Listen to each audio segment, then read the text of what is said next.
शरीरलाई दुःख दिनैपर्छ अनिवार्य रूपमा, कम्फोर्ट जोनबाट बाहिर आउनु पर्यो। र मनलाई चाहिँ दुःख दिनु हुँदैन, किनकि मन दुखी भयो भने यो रोगी बन्छ। मन दुखी भयो भने एङ्जाइटी, डिप्रेसन, तनाव सबैको शिकार हुन्छ। धेरै भयो भने चाहिँ त मान्छेले आत्महत्या गर्न जान्छ। त्यसकारण मान्छेले मनलाई दुःख दिन मिल्दैन अनि शरीरलाई सुख दिन मिल्दैन क्या।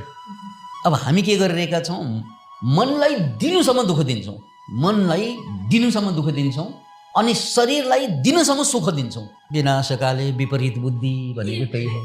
सिद्धिने बेलामा मान्छेको बुद्धि यस्तै हुन्छ। शरीरलाई दुःख दिनै पर्ने, उसले शरीरलाई सुख भागभरको सुख दिन्छ अनि मनलाई दुःख दिनै नहुने, मनलाई उसले भागभरको दुःख दिन्छ। त्यसकारण याद राख्नुहोस्, मनलाई सुख दियो कि मन प्रफुल्लित भएर स्वस्थ हुन्छ, दुःख दियो कि ऊ समाप्त हुन्छ। तनलाई फेरि सुख दियो कि ऊ समाप्त हुन्छ।